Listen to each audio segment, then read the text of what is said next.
Oi, crianças, tudo bem com vocês? Eu espero que sim. E hoje nós vamos dar início à nossa revisão de ciências, isso mesmo. Já vamos lá, pegue os cadernos para anotações, quem achar necessário, e vamos prestar atenção na aula para conseguir realizar algumas questões da nossa revisão, tá bom?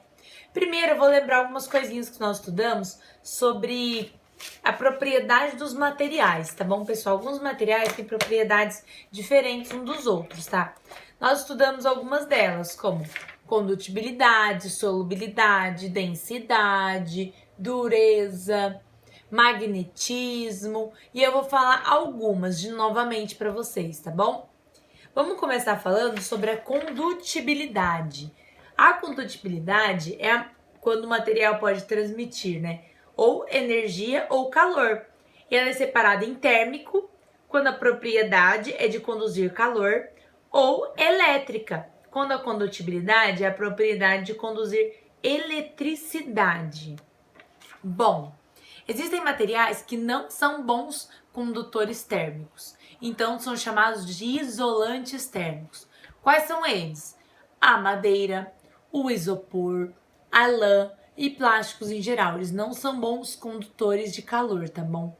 Quando o material não é um bom condutor de eletricidade, ele é chamado isolante elétrico, ou seja, ele não conduz eletricidade. Quem mais? Nós temos basicamente o mesmo exemplo. A madeira não conduz, o plástico não são bons condutores. Mas quando eu quero saber o que são bons condutores? A eletricidade, o corpo humano é um ótimo condutor de eletricidade e a água. Por isso é muito fácil a gente levar um choque se a gente tiver mexer com algo metálico ligado à eletricidade, estando molhado ou com os pés na água, sem um tipo de isolante. Nosso corpo conduz essa eletricidade. Agora, o que é um bom condutor, tanto térmico quanto elétrico? Temos alguns materiais. Quais são eles?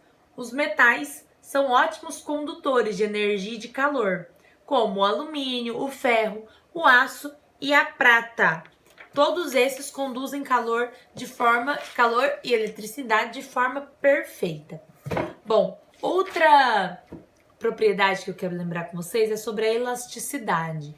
Quando eu tenho um elástico, uma bexiga, que eu faço uma força, eu assopro, a bexiga aumenta, ela muda o seu formato. Quando eu tiro o ar, ela retoma o tamanho inicial. O elástico também, ele tem um certo tamanho. Quando eu estico, aplico uma força, ele aumenta. Se eu retiro a força que foi aplicada, ele retorna ao tamanho normal. Então, a elasticidade é a capacidade que alguns materiais têm de alterar a sua forma, certo? Quando recebe algum tipo de força. E quando essa força aplicada é retirada, ele retoma a sua forma natural. Próxima grandeza que eu quero relembrar com vocês é a solubilidade. Essa era a moleza, fizemos experimentos sobre ela. Solubilidade é a capacidade de um material se dissolver em líquido, tá bom? Então é isso mesmo, tá escrito. Vou mostrar a plaquinha, só para auxiliar vocês, tá? É a propriedade, né, de uma substância ser dissolvida em um líquido.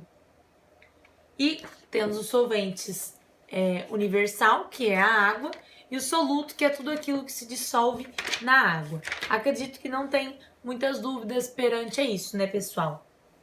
Quero falar um pouquinho com vocês também sobre as formas de preservar os recursos do planeta. Nós sabemos que nem tudo é renovável. Temos recursos renováveis e não renováveis. Renováveis são aqueles que podem ser produzidos novamente pelo planeta ou pelo ser humano, por exemplo. Um plantio, algo que eu planto, eu posso colher e depois planto novamente. Não renovável é aquilo que, mesmo que a gente usar, mesmo que você tente, você não pode repor, porque é um recurso natural que nós não conseguimos produzir, como o petróleo, tá bom?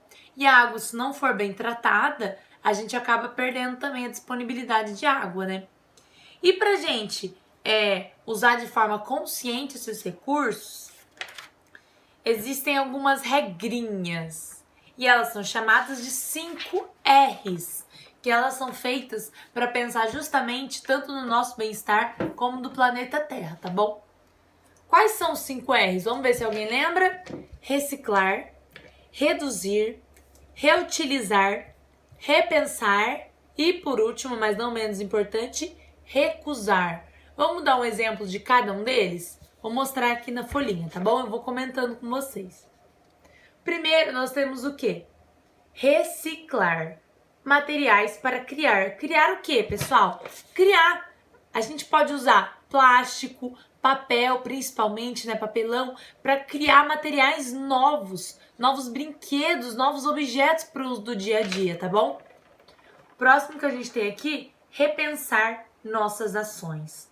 Por quê, pessoal? Temos que repensar se nós estamos agindo de forma que auxilie o meio ambiente ou que o prejudique, tá? Quem pode fazer isso é somente nós, tá bom? Pensar sobre nossos atos e nossas ações. O próximo, reutilizar objetos do cotidiano. Nem tudo pode ser reciclado, né, pessoal? Mas a gente pode reutilizar um objeto, ou seja, dar uma nova função para alguma coisa que já não é mais tão útil mais pra gente, né? O quarto, recusar o que for contra o meio ambiente. Eu preciso estar pegando canudo plástico, mesmo que ele esteja sendo ofertado? Não, porque eu já sei que ele não é um bom material, que ele não faz bem para o meio ambiente. Sacola plástica, desde que não haja necessidade, eu posso recusar esse tipo de coisa. Posso deixar para lá. Por quê? Porque eu sei que não são coisas que são boas para o meio ambiente, tá bom? E por último, reduzir. Reduzir o lixo produzido.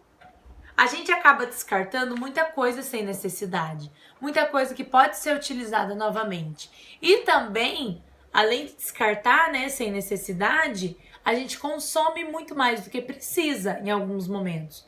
Então, nós devemos repensar nossas ações para reduzir o lixo que nós produzimos, né, pessoal? E quando eu falo de poluição, que vai contra o meio ambiente, é só a gente pensar como o caso do desmatamento. O desmatamento não é uma coisa interessante. Por quê? Porque eu tiro a natureza de onde ela tá. Eu desmato, eu tiro plantas, eu tiro árvores. Quanto tempo uma árvore leva para crescer novamente, por mais que eu a plante 20, 30 anos? Então eu tô prejudicando sim o meio ambiente através dessa ação, tá bom?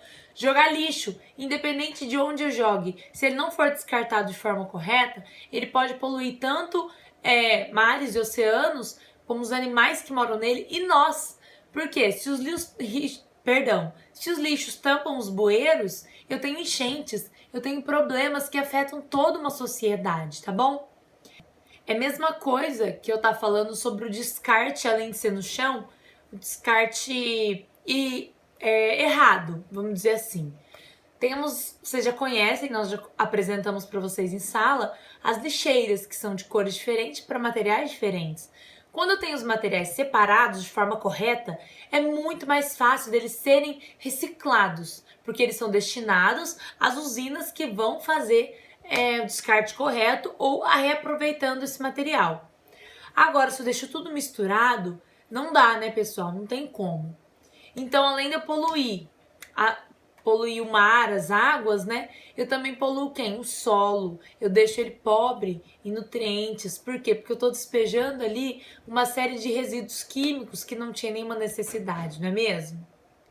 Pessoal, a partir dessa videoaula, vocês vão conseguir responder as questões de número 1, 2, 3 e 6 da revisão de ciências, tá bom? Um ótimo trabalho para vocês. Qualquer coisa, estou aqui à disposição. Um beijo.